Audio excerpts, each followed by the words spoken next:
మధ్య కాలంలో మన కందుకూరులో అంటే ఇప్పుడు ప్రకాశం జిల్లా కానీ ఇప్పుడు నెల్లూరు జిల్లాలో తీసుకొచ్చింది కందుకూరు గ్రామం.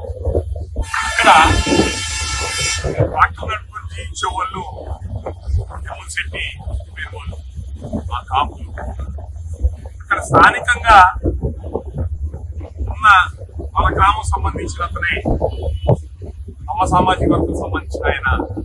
అతనితో జరిగిన చిన్న గొడవ విషయంలో మనసులో పెట్టుకొని వాళ్ళ అన్నదమ్ములు బైక్ మీద వెళ్తుంటే ఫార్చునర్ కారు పెట్టి ఎక్కడ సినిమాల్లో చూస్తుంటాం ఆ విధంగా ఫార్చునర్ కారుతో గుర్తించి వాళ్ళ ముగ్గురిని చంపాలని గుర్తించి కింద పట్టోళ్ళ మీద మళ్ళీ కారు ఎక్కించి మళ్ళీ వాళ్ళ కుటుంబ సభ్యులు వాళ్ళ నాన్న వాళ్ళందరూ ఫోన్ చేసి ఒక వ్యక్తి అక్కడే చనిపోయాడు, కుమ్మసి లక్ష్మీనాయుడు. మిగతా ఇద్దరు భార్గవ్ పవన్ అక్కడ చావు బతుకుల మధ్య ఉంటే కుటుంబ సభ్యులు ఫోన్ చేసి వీళ్ళని కూడా చంపేద్దాం, సాక్ష్యం లేకుండా చేద్దామని చెప్పని చూపిస్తే వాళ్ళు కత్తులను రాడు తీసుకొని వాళ్ళ నాన్నగారు వాళ్ళ ఇంట్లో వాళ్ళందరూ వస్తే చుట్టుపక్కల పొలాల్లో ఏం జరుగుతుందని చెప్పి పరిగెత్తుకుంటూ వస్తే వాళ్ళని చూసి వెళ్ళిపోయారు. ఇది ఆ వ్యక్తి లక్ష్మీనాయుడు చనిపోయారు. ఇద్దరు సీరియస్ ఉంటే తీసుకొచ్చి గుంటూరులో ఉదయ హాస్పిటల్లో ఇక్కడ చేర్చారు. అతను కోమాల్లో వచ్చి బయటకు వచ్చాడు. కోమాల్లో వచ్చి అతనికి నడుము దగ్గర పని చేయట్లేదు. ఇంత దుర్మార్గం భయాలకు మీరు ఎక్కడ చూడాలి? మిమ్మల్ని ఏర్పాటు చేయడానికి, మిమ్మల్ని నిర్మాణం చేయడానికి మీకు కాపులం కావాలా?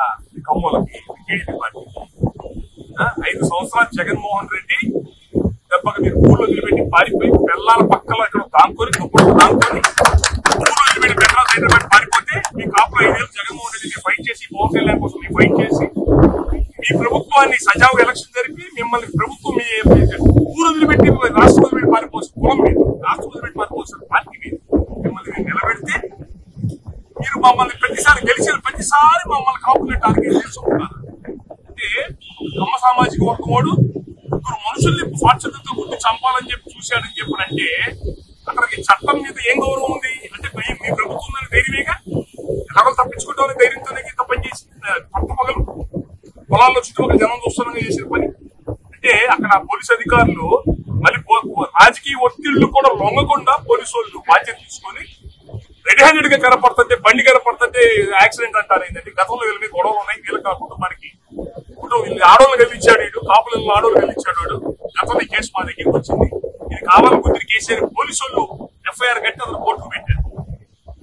అంటే మిమ్మల్ని గెలిపించిన ప్రతిసారి మీ చేత మేము మటలు చేయించుకోవాలా? మా కాపుల్ని మా వాళ్ళు బలిపోసులు చేయాలంటే మన జగన్మోహన్ రెడ్డితో గొడవలు పడి బలిపోసులు మేమే అవ్వాలా?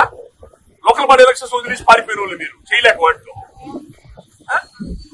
మేము నిలబడి మిమ్మల్ని నిలబెట్టి మిమ్మల్ని గెలిపించి ఏదో ముష్టి 20 సీట్లు మీరు పడేసి 20 సీట్లు మిమ్మల్ని గెలిపించాలి. మేము అందరం కలిసి నా పవన్ కళ్యాణ్ చెప్పిన మాట గౌరవించి మిమ్మల్ని గౌరవించి మీ పార్టీకి మేము అవకాశం ఇస్తే మీరు మా కులాన్ని కక్ష సాధించా మమ్మల్ని ఇబ్బంది లేదు. ఎలాగో మాకు ఎక్కడ ఏ పనులు చేయట్లా, ఏ ట్రాన్స్ఫర్ లేవు, ఎక్కడ రాజకీయ ప్రాధాన్యత లేదు. తొక్కి పారేశారు కాపు కులాన్ని, జనసేన క్యాడర్ తొక్కి పారేశారు అన్ని చోట్ల.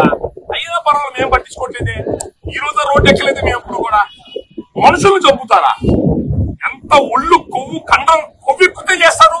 జగన్మోహన్ రెడ్డి చూపించపోయారా ఈ మగతనం తీసుకెళ్లి? మీరు ఆ రోజు 5 ఏళ్ళు జగన్ తో పోరాడిపోయారా మీరందరూ కలిసి? కాపులు మేము ఎందుకు వచ్చి నిలబడ్డాం? ఈ అధికారంలోకి వచ్చిన తర్వాత ఇళ్లలో అడగరేఖలు కూడా మగాళ్ళు అయిపోతారు. మీరు అధికారంలో రాగానే మనుషులు గుర్తి చంపుతారా? ఇలాంటి పనులు చూస్తున్నాము. రేపు రాబోయే రోజుల్లో మీకు ఎట్లా మూల్యం చెల్లించుకోవాలి, మీరు ఎట్లా చెల్లించుకుంటారు. మీకు ఇప్పటికీ చాలా అవకాశాలు ఇచ్చాం.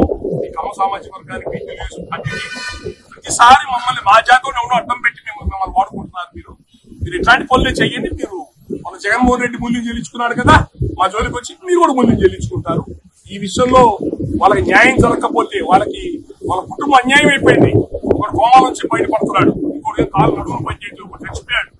ఆ కుటుంబానికి ప్రభుత్వం బాధ్యత తీసుకొని న్యాయం చేయాలా? వాళ్ళకి ప్రభుత్వం ఉపాధి కల్పించాలా, ఉద్యోగాలు కల్పించాలా? ఈ దుర్మార్గానికి పాల్పడ్డోడు మా కులపోడు, మా పార్టీ ఓడు ఇలాంటివి చూడకుండా నిజాయితీగా చర్యలు తీసుకొని వాడికి కఠినమైన శిక్ష పడేలా చేయాలి.